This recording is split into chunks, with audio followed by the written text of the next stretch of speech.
Welcome to the InnoGuide Podcast, where we share the works of authors and mentors to guide innovation. In this episode, number 43, we'll be sharing The End of Alzheimer's by Dale Bredesen.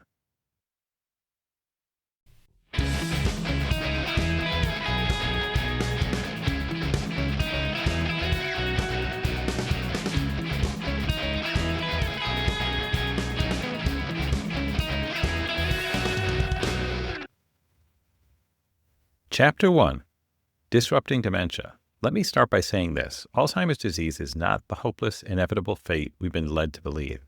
For decades, the narrative around Alzheimer's has been grim, an incurable, untreatable disease that robs people of their humanity and devastates families. Billions of dollars have been poured into research, yet 99.6% of experimental drugs have failed, and the few that have made it to market, like memematine and donazepam, only offer modest temporary relief. They don't stop the disease, let alone reverse it. No wonder Alzheimer's is the most feared diagnosis, a disease that's worse than fatal because it strips away everything that makes us who we are. But the way we've been approaching Alzheimer's is fundamentally flawed. For decades, the field has clung to the amyloid hypothesis, in quotes, the idea that sticky plaques of amyloid beta protein in the brain are the root cause of Alzheimer's. This theory has dominated research, funding, and drug development. Yet, despite drugs that successfully remove amyloid plaques or block their formation, patients don't get better. In fact, some get worse. It's like building rockets that explode on the launch pad every single time. Something is deeply wrong with this approach. Even worse, Main Street medicine treats Alzheimer's as a single disease, applying a one-fits-all approach to treatment. But Alzheimer's isn't one disease. It's at least 3 distinct subtypes, each driven by different biochemical processes. Treating them all the same way is as naive as treating every infection with the same antibiotic. This misunderstanding has left millions of people without effective options, and it's time for change. Here's the good news. Alzheimer's can be prevented, and in many cases, its cognitive decline can be reversed. Yes, you read that right. My colleagues and I have spent decades researching the neurobiology of Alzheimer's, and our work has led to a groundbreaking protocol called RECODE, R-E-C-O-D-E,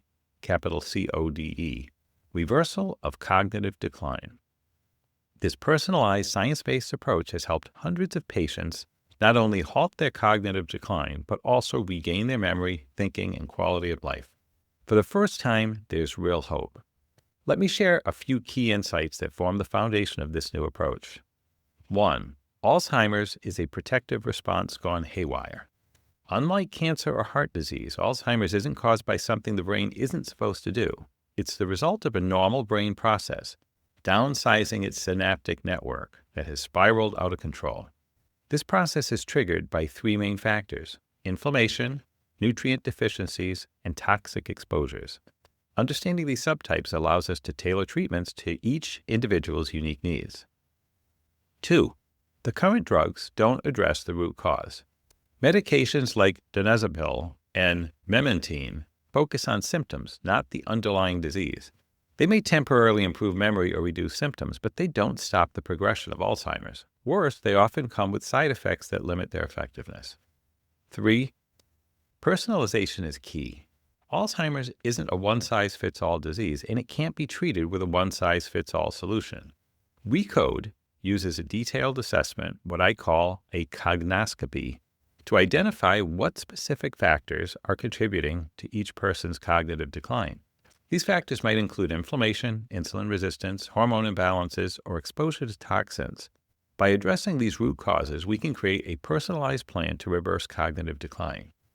4. Prevention is possible, even for those at high genetic risk. If you carry the ApoE4 gene, your risk of Alzheimer's is significantly higher. But that doesn't mean you're doomed. With the right interventions, you can reduce your risk and protect your brain. This is life-changing news for the millions of people who carry this genetic variant. And 5, it's never too early or too late to act. Cognitive decline often begins decades before symptoms appear, so the earlier you start, the better. But even if you're already experiencing memory loss or other symptoms, it's not too late. Many of the patients I've worked with have seen remarkable improvements, regaining their ability to think, remember, and live full lives. This book is not just a scientific exploration of Alzheimer's, it's a practical guide to preventing and reversing cognitive decline. In the chapters ahead, I'll take you through the discoveries that led to RECODE, explain the science behind it, and provide step-by-step instructions for implementing the protocol in your own life. You'll learn about the tests that identify your risk factors, the personalized treatments that address them, and the lifestyle changes that can protect your brain for years to come. I know these claims sound bold, even unbelievable. After all, we've been told for decades that Alzheimer's is untreatable, but the evidence is clear and the results speak for themselves. Patients who were told there was no hope are now living vibrant, cognitively healthy lives. One patient, 5 years into the RECODE protocol, is still working full-time and traveling the world at age 73.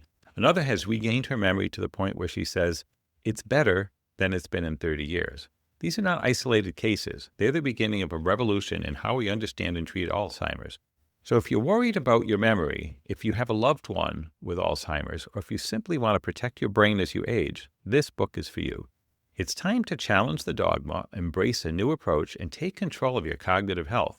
Together we can disrupt dementia and create a future where no one has to fear Alzheimer's disease. Let's get started. Chapter 2, Patient Zero. Let me introduce you to Kristen, a woman whose story changed everything we thought we knew about Alzheimer's disease. Kristen was 65 when her life began to unravel. She started forgetting familiar routes while driving, struggled to analyze data at work, and couldn't remember even simple numbers. She called her pets the wrong names and couldn't find light switches in her own home. These were more than just senior moments. They were the same symptoms she had watched her mother endure during an 18-year decline into Alzheimer's. Kristen's doctor confirmed her worst fears. She was on the same path, and there was nothing to be done. Devastated, she decided to end her life rather than face the same fate. But then a friend intervened. Kristen was encouraged to visit the Buck Institute for Research on Aging, where I was working on a new approach to Alzheimer's. At the time, I had no guarantees to offer her, just theories, data from lab mice, and a protocol that had been rejected for clinical trials because it was deemed too complicated. Still, Kristen decided to try it. She took the protocol to her physician and began what would later become the RECODE program. 3 months later, Kristen called me ecstatic. Her memory had returned, she was working full-time again, and she could drive without getting lost. For the first time, I saw the potential of this approach in action. Kristen became Patient Zero, the first person to show that cognitive decline could not only be halted but reversed. Today at 73, she remains asymptomatic, working full-time, traveling the world, and living a vibrant life. Each time she briefly stopped the protocol due to illness, travel, or running out of supplements, her symptoms returned, only to disappear again when she resumed the program. Kristen's history is remarkable, but it's not unique. Since her success, over 200 patients have experienced similar results with RECODE, and more than 450 medical professionals worldwide have been trained in this approach. What makes RECODE so revolutionary is that it challenges the long-held belief that Alzheimer's is untreatable. It also redefines what we understand about the disease itself. For decades, Alzheimer's research has been dominated by the amyloid hypothesis, which blames sticky plaques of amyloid protein for the disease. Billions of dollars have been spent developing drugs to remove these plaques, yet none have succeeded in stopping or reversing Alzheimer's. Why? Because the amyloid hypothesis doesn't address the root cause of the disease. It's like blaming a fire on the smoke without asking what started the fire in the first place. Our research revealed something groundbreaking. Alzheimer's is not caused by the brain malfunctioning. Instead, it's a protective response to 3 types of threats. 1, inflammation. This can stem from infections, poor diet, or other causes. 2, nutrient and hormone deficiencies. The brain lacks the support it needs to function properly. And 3, toxins. These include metals, molds, and other harmful substances. When the brain faces these chronic, unrelenting threats, its defense mechanisms go into overdrive, producing amyloid as a part of the response. The problem is that this protective response, when sustained, becomes harmful, leading to the destruction of synapses and cognitive decline. This understanding changes everything. Instead of focusing on removing amyloid, we need to identify and address the specific threats triggering the brain's defensive response. This is the foundation of RECODE, a personalized, systems-based approach that targets the root causes of cognitive decline. By addressing inflammation, replenishing nutrients and hormones, and eliminating toxins, we can stop the brain's defense response and even reverse the damage. Kristen's case also highlights an important truth. Alzheimer's is not a one-size-fits-all disease. There are distinct subtypes, each requiring a tailored treatment plan. For example, someone with inflammation-driven Alzheimer's will need a different approach than someone whose disease is caused by toxins or nutrient deficiencies. This is why ReCode is personalized for each patient based on a detailed assessment of their unique risk factors. Of course, this approach has faced skepticism. It flies in the face of decades of dogma and the pharmaceutical industry's focus on single drug solutions. But the results speak for themselves. Patients who were once told there is no hope are now regaining their memories, their independence, and their lives. To truly understand Alzheimer's, we need to shift our perspective. This disease isn't a random malfunction. It's the brain doing what it's designed to do, protect itself. And the problem arises when the threats are too great or too persistent. By addressing these threats, we can not only prevent Alzheimer's, but also reverse it in the early stages. Kristen's story is just the beginning. In the chapters ahead, I'll explain the science behind ReCode, the tests that identify your risk factors, and the steps you can take to protect your brain. Whether you're already experiencing cognitive decline or simply want to prevent it, there is hope. Alzheimer's is not an inevitable part of aging, and it's not a death sentence. With the right approach, we can disrupt this disease and reclaim our cognitive health. Chapter 3. How does it feel to come back from dementia? Let me start with a question. If you could come back from Alzheimer's or cognitive decline, what would you say about the experience? What does it feel like to lose your mental abilities, and what does it feel like to regain them? Thanks to people like Eleanor, who reversed her cognitive decline using the ReCode protocol, we now have answers to these questions. Her story is both a cautionary tale and a beacon of hope.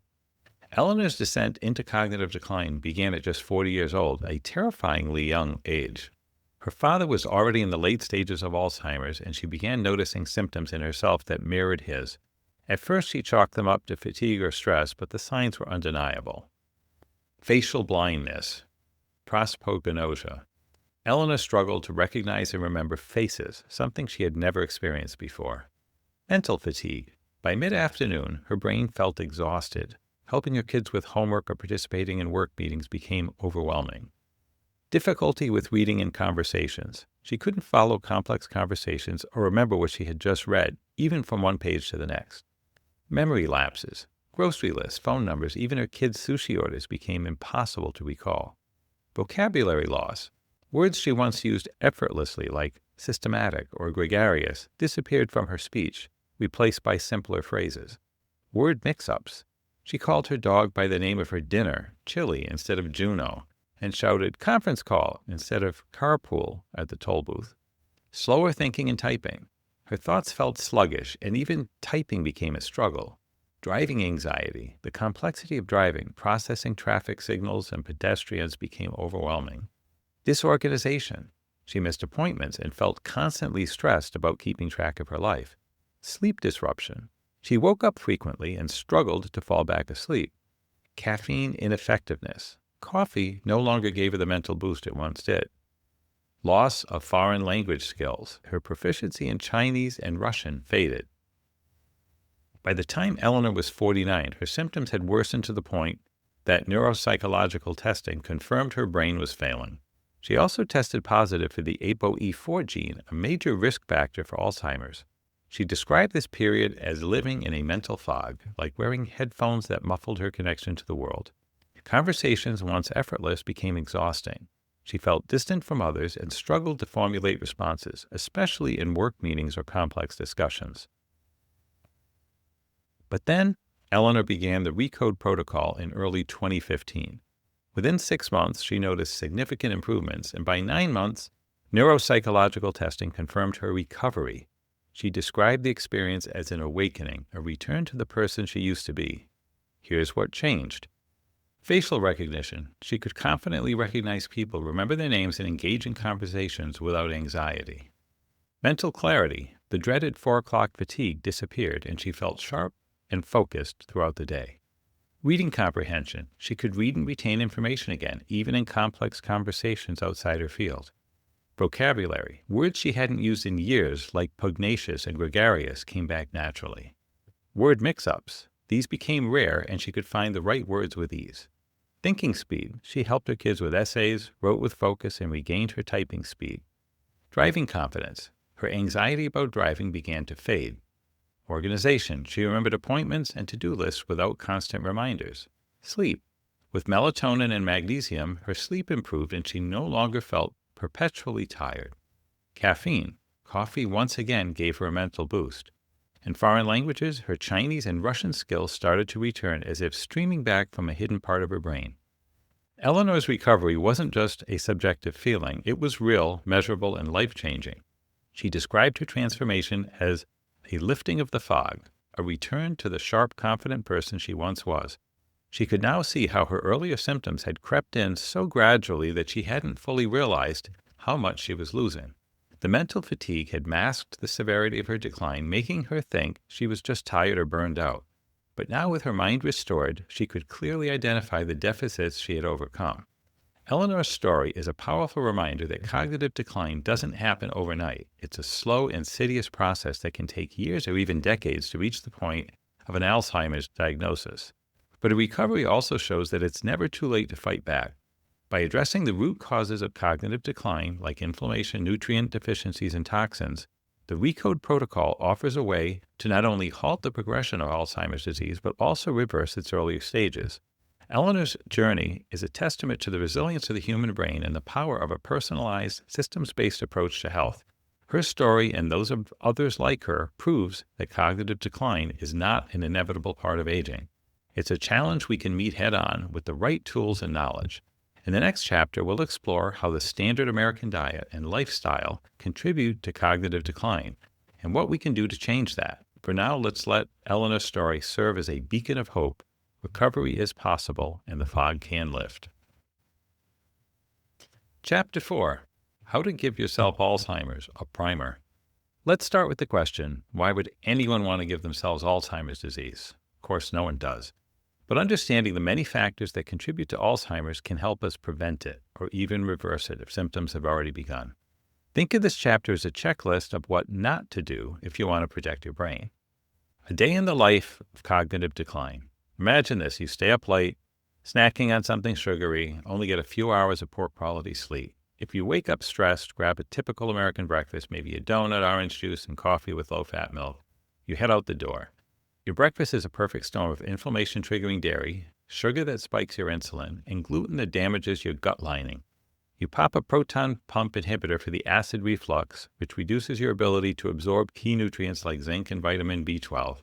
Maybe a statin that lowers your cholesterol to levels that can actually shrink your brain. The rest of your day doesn't get much better. You skip exercise, avoid sunlight, keeping your vitamin D levels low, and eat a lunch of processed meats, white bread, and maybe a diet soda that damages your gut microbiome. You snack on sugary treats, scream at traffic on your way home, keeping your stress hormones high, and finish the day with a fast food dinner loaded with trans fats and advanced glycation end products, AGEs, and neurotoxic acrylamide. Finally, you collapse in front of the TV, binge Netflix, and fall asleep with the lights and electronics still on. Sound familiar? Unfortunately, this lifestyle is all too common, and it's a recipe for cognitive decline. The good news is that just as it takes years for these habits to lead to Alzheimer's, it's also possible to reverse the damage by addressing the root causes.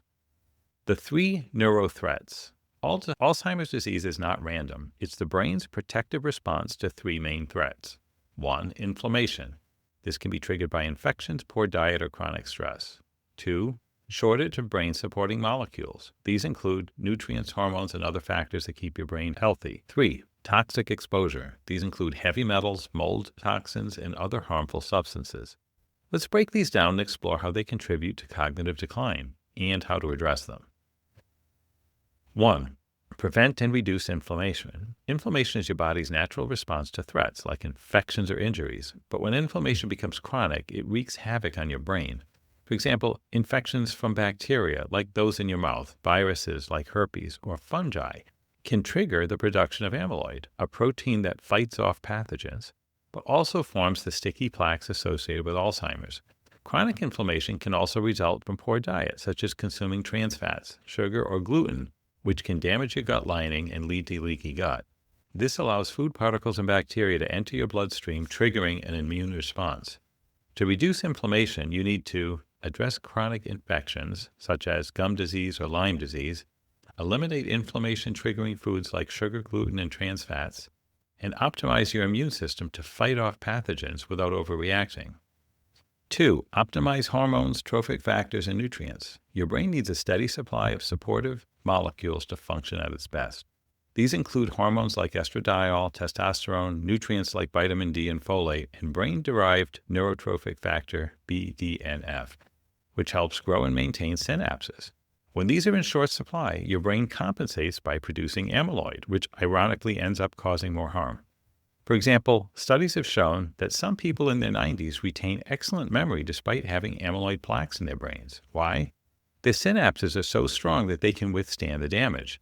This highlights the importance of building cognitive resistance by boosting BDNF through exercise, optimizing hormone levels with supplements or prescriptions, and ensuring adequate intake of nutrients like vitamin D, magnesium, and omega-3 fatty acids. 3. Eliminate toxins. Toxins like heavy metals, mercury or copper, and biotoxins, mold toxins, can infiltrate your brain and trigger the production of amyloid as a defense mechanism. While this response is protective in the short term, it becomes destructive over time. To reduce toxic exposure, you need to identify and remove sources of toxins, mold in your home or mercury in your diet, support your body's detoxification process with cruciferous vegetables, hydration, and sauna therapy, increase levels of glutathione, a powerful antioxidant that helps neutralize toxins. Restoring and protecting synapses. Once you've addressed the 3 neurothreats, the next step is to rebuild and protect your brain synapses. Research has identified compounds that enhance synapse formation, and ReCode incorporates these into its protocol. This approach is not about treating a single symptom with a single drug. It's about addressing all the contributors to cognitive decline in a personalized, comprehensive way.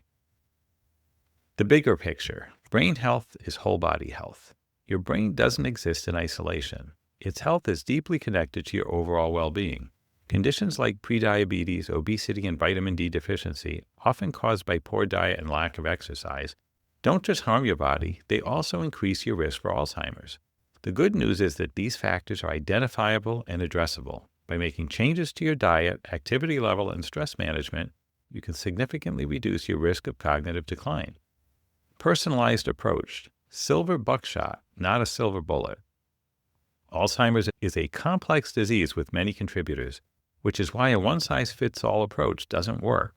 ReCode is a personalized program that targets all the factors contributing to cognitive decline. Think of it as silver buckshot rather than a silver bullet. By addressing inflammation, optimizing brain-supporting molecules, and eliminating toxins, you not only prevent Alzheimer's, but also reverse its early stages. So if you see yourself in the lifestyle described earlier, don't panic. There's a lot you can do to protect your brain and reclaim your cognitive health. The sooner you start, the better. Let's keep those neuroterrorists far, far away from our brains.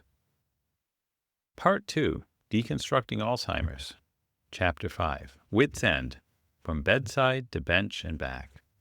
Let me take you on a journey, a Sherlock Holmes-style odyssey that began with studying brain cells in a lab dish and led to the joy of watching people once thought hopelessly lost to Alzheimer's disease return to their families and their lives. This chapter dives into the science behind Alzheimer's, the discoveries that reshaped the ReCode protocol, and the challenges we faced in bringing this approach to life. It's a story of persistence, rejection, and breakthroughs. Falling in love with the brain. My fascination with the brain began during my time at Caltech, where I was captivated by the mysteries of how the brain works, inspired by groundbreaking research like Seymour Benzer's work with the fruit flies that identified genes controlling behavior. I wondered, could we uncover the fundamental mechanisms behind brain diseases like Alzheimer's and Parkinson's? Could we use this knowledge to develop effective treatments? To answer these questions, I realized I needed to combine basic science with clinical medicine. This led me to medical school and eventually to neurology, where I could study neurodegenerative diseases up close. My goal was to understand whether Alzheimer's was a random accident, like spilling acid on the brain, or a programmed response, a natural process gone awry. This answer would determine how we approach treatment. The search for answers, a model for Alzheimer's. When I started my lab in 1989, there was no way to study Alzheimer's in a dish. Unlike cancer cells, which can be grown and studied outside the body, neurons are much harder to work with. So So we developed a model. We grew rodent and human brain cells in petri dishes and introduced genes linked to Alzheimer's. What we found was shocking. These cells didn't just die when stressed, they committed suicide. They activated a programmed cell death process, like a battalion of soldiers turning their weapons on themselves. This discovery was groundbreaking. It showed that Alzheimer's wasn't just a random accident, but involved a programmed response. It also gave us a way to study the disease and test potential treatments quickly without waiting years for results in animal models. The role of dependence receptors. One of our first major discoveries was a type of receptor called a dependence receptor. These receptors found on neurons are like locks that need a key, a molecule called a ligand to stay inactive. Without the ligand, the receptor sends a die signal to the neuron, triggering cell death. This mechanism is normal and necessary in some cases, like during development or to remove damaged cells. But in Alzheimer's, it goes into overdrive, killing healthy neurons. We also discovered that amyloid beta, the protein that forms plaques in Alzheimer's, acts as an antitrophin. It blocks the ligands that keep dependence receptors inactive, effectively telling neurons to die. This was a critical insight. Alzheimer's isn't just about amyloid plaques clogging the brain, it's about a cascade of signals that lead to synapse loss and neuron death. The APP connection, a balancing act. Another key discovery was the role of a protein called amyloid precursor protein. APP can be cut in two different ways. The good pathway. APP is cut to produce peptides that support synapse growth and neuron health. The bad pathway. APP is cut to produce amyloid beta and other peptides that destroy synapses and trigger cell death. In Alzheimer's, the balance shifts toward the bad pathway. This imbalance is driven by factors like inflammation, nutrient deficiencies, and toxic exposures. Our goal became clear. We needed to shift APP processing back to the good pathway to prevent and reverse Alzheimer's. 36 holes in the roof. During our research, we identified 36 factors that influence whether APP takes the good or the bad pathway when cut. These include hormones, nutrients, inflammation, toxins, and more. Think of it like a roof with 36 holes. Fixing just one hole won't stop the rain from coming in. You need to address enough of the holes to make a difference. This explains why single drug approaches to Alzheimer's have failed. Most drugs target just one or two factors, leaving the other holes unpatched. To truly address Alzheimer's, we need a comprehensive approach that tackled all the contributors. The birth of RECODE. By 2011, we had developed a comprehensive program to address these 36 factors. We called it RECODE, Reversal of Cognitive Decline. It included these 6 elements. Diet, reducing sugar, increasing healthy fats, eliminating inflammation-triggering foods. Exercise, boosting brain-derived neurotrophic factor, BDNF, to support synapse growth. Sleep, optimizing rest to clear amyloid and support brain health. Stress reduction, lowering cortisol levels to protect the hippocampus. Nutrients and hormones, replenishing critical brain-supporting molecules. And detoxification, removing heavy metals, mold toxins, and other harmful substances. We proposed a clinical trial to test RECODE alongside a drug called tropisetron, which showed promise in improving memory in mice. But the trial was rejected. The Institutional Review Boards, IRBs, argued that clinical trials are designed to test single variables, not comprehensive programs. They couldn't see that Alzheimer's is a multifactorial disease that requires a multifactorial solution. Rejection and persistence. The rejection was disheartening. Even a philanthropist who had supported our research criticized us for failing to get the trial approved. But we knew we were on the right track. The science was clear. Alzheimer's couldn't be treated with a single drug. It required a personalized, systems-based approach. Shortly after these setbacks, I received a call from someone desperate for help. This was patient 0, the first person to try RECODE. Her remarkable recovery proves that our approach worked, even without the support of traditional clinical trials. A new paradigm. RECODE represents a shift in how we think about Alzheimer's. It's not a one-size-fits-all disease, and it can't be treated with a one-size-fits-all solution. By addressing the root causes like inflammation, nutrient deficiencies, and toxins, we can reverse cognitive decline and restore brain health. This chapter is a testament to the power of persistence and the importance of challenging conventional wisdom. The journey from lab bench to bedside wasn't easy, but it led to a breakthrough that is changing lives. Alzheimer's is no longer a hopeless diagnosis. With the right approach, we can patch the holes in the roof and reclaim our cognitive health.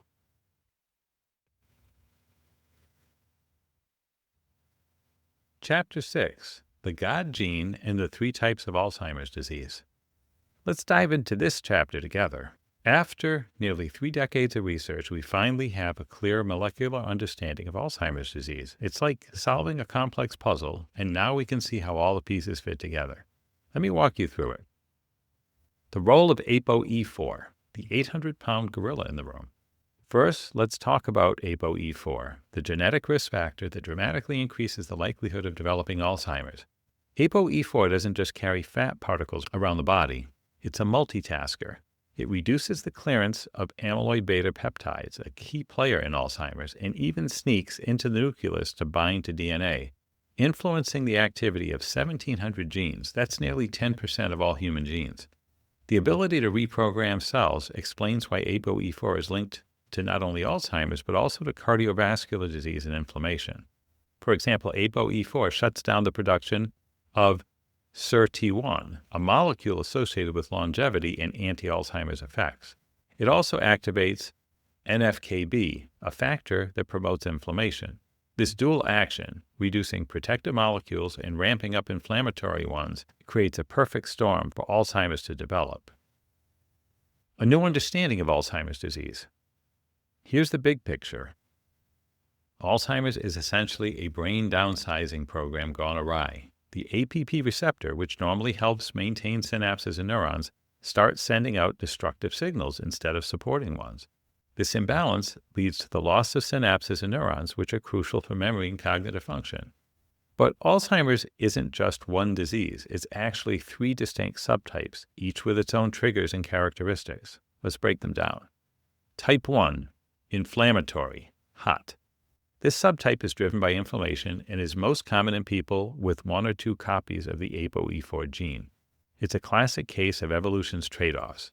Back when our ancestors roamed the savannah, inflammation was a lifesaver. It helped them survive infections, injuries, and other threats. But in modern times, the same inflammatory response can backfire, leading to diseases like Alzheimer's.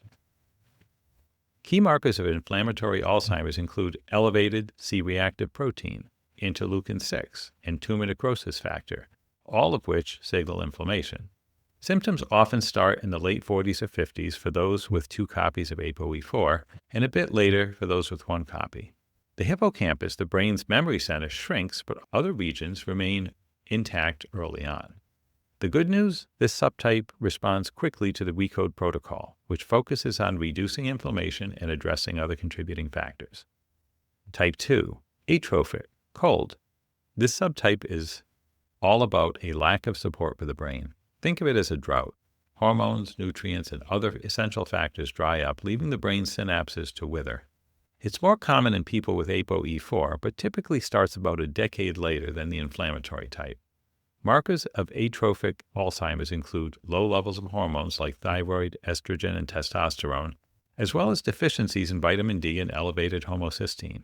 A striking example is a 75-year-old psychiatrist who struggled with memory but improved dramatically after addressing her deficiencies through the RECODE protocol.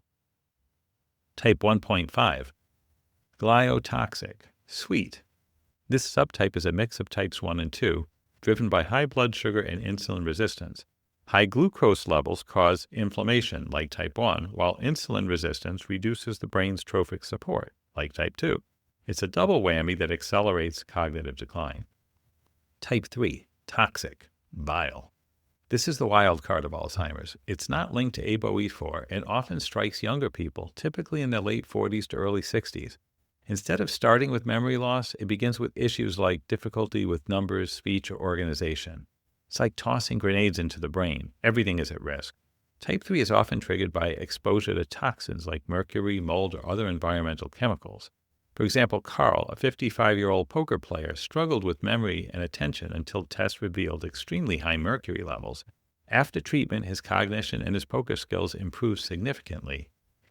Key markers of toxic Alzheimer's include low zinc levels, high copper to zinc ratios, and signs of neuroinflammation on brain scans. This subtype is the hardest to treat and requires a comprehensive approach to identify and eliminate toxic exposures. Why this matters? Understanding these three subtypes is a game changer. It explains why most Alzheimer's drug trials have failed. They target only one aspect of the disease, like amyloid beta, without addressing the root causes. Simply removing amyloid beta is like tearing up one downsizing memo while ignoring the others.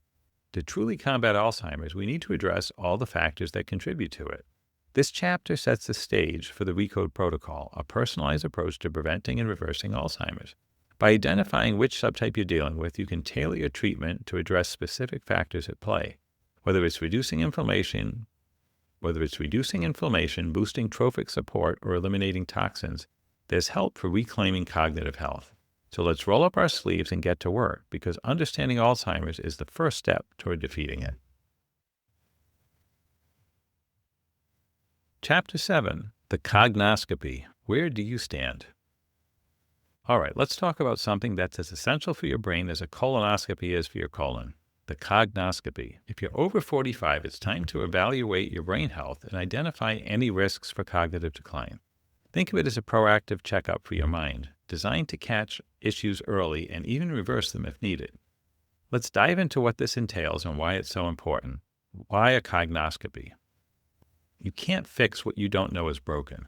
Whether you're looking to prevent cognitive decline or reverse it, the first step is understanding where you stand. Alzheimer's and other forms of cognitive decline don't just appear overnight. They develop over years, even decades. By identifying risk factors like inflammation, hormonal imbalances, or toxins early, you can take action before significant damage occurs. The earlier you intervene, the better your chances of maintaining or even improving your cognitive health. The problem with standard evaluations. Let me paint a picture of how cognitive decline is typically evaluated today. A patient might get an MRI, basic blood test, and a prescription for donazepam, Aricept. That's it.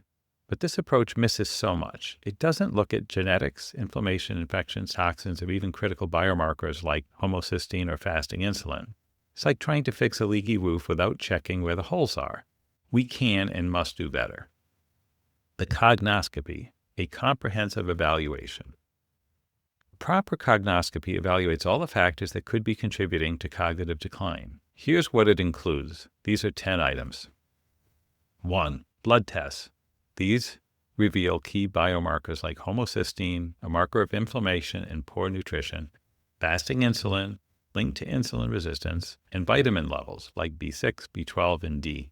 For example, high homocysteine levels can shrink your hippocampus, the brain's memory center. Terry, a 65-year-old runner, lowered her homocysteine from 16 to 7 by switching to active forms of B vitamins, and her memory improved dramatically. 2. Genetic testing. Knowing your ApoE status is crucial.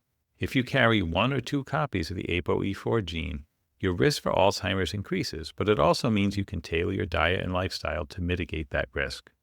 3. Inflammation markers. Chronic inflammation is a major driver of Alzheimer's. Tests like HS-CRP, high-sensitivity C-reactive protein, and interleukin-6 can pinpoint inflammation sources, whether it's from poor diet, infections, or a leaky gut. 4. Hormonal status. Hormones like thyroid, estrogen, progesterone, and testosterone play a huge role in brain health. Diane, a 55-year-old attorney, reversed her severe memory loss by optimizing her estradiol to progesterone ratio and following the RECODE protocol. 5. Toxic exposure. Heavy metals like mercury and lead, as well as mold toxins, can wreak havoc on your brain. Carl, a 55-year-old poker player, had one of the highest mercury levels ever recorded. After treatment, his memory and his poker skills improved. 5. Imaging. An MRI with volumetrics can show whether specific brain regions, like the hippocampus, are shrinking. This helps identify the type of Alzheimer's, inflammatory, atrophic, or toxic, and guides treatment. 7. Cognitive testing. Simple tests like MoCA, Montreal Cognitive Assessment, or more detailed ones like Brain HQ can measure your cognitive performance and track improvements over time. 8. Sleep study. Sleep apnea is a silent contributor to cognitive decline. If you snore or feel tired during the day, a A sleep study can determine if poor sleep quality is affecting your brain. 9. Gut and blood-brain barrier health. A leaky gut or a leaky blood-brain barrier can allow harmful substances to reach your brain, triggering inflammation. Tests like Cyrex Array 2 and 20 can assess these barriers. 10. Lifestyle and history. Your personal habits and medical history matter. Have you had head trauma, anesthesia, or exposure to mold? Do you eat a high-sugar diet or use products with toxic chemicals? These factors can all contribute to cognitive decline. Real-life examples. Let me share a few stories to illustrate how powerful this approach can be. Terry's homocysteine journey. Terry's father had Alzheimer's, and she started noticing memory issues in her 60s. Her homocysteine was sky high at 16. After switching to active forms of B vitamins, she brought it down to 7 and regained her mental sharpness. Diane's hormonal imbalance. Diane was on the verge of losing her career due to severe memory loss. By optimizing her estradiol to progesterone ratio and following the WeCode protocol, she made a full recovery, learned Spanish, and even mastered a new legal specialty. Carl's mercury detox. Carl's cognitive decline was linked to extreme mercury toxicity. After treatment, he not only regained his memory, but also returned to professional poker. Slim's gluten sensitivity. Diagnosed with probable Alzheimer's, Slim discovered he had a leaky gut and gluten sensitivity. After a year on the WeCode protocol and a gluten-free diet, his cognitive decline stopped. The cost of a cognoscopy? I know what you're thinking. This sounds expensive. And yes, depending on your insurance, some tests might cost a few hundred to over $1,000. But consider the alternative, the emotional, physical, and financial toll of full-blown Alzheimer's. Prevention and early intervention are investments in your future. Summary, your cognoscopy checklist. 8 items here. Here's what you need for your cognoscopy. 1. Blood tests. Check inflammation, insulin, homocysteine, vitamin levels, and more. 2. Genetic testing. Know your ApoE status. 3. Cognitive testing. Take the MoCA or similar test. These are available online. 4. Imaging. Get an MRI with volumetrics. 5. Sleep study. Rule out sleep apnea. 6. Toxic screening. Test for heavy metals, mold toxins, and other environmental exposures. 7. Gut and blood-brain barrier health. Assess for leaky gut and leaky brain. And 8. Lifestyle review. Identify habits or exposures that could be harming to your brain.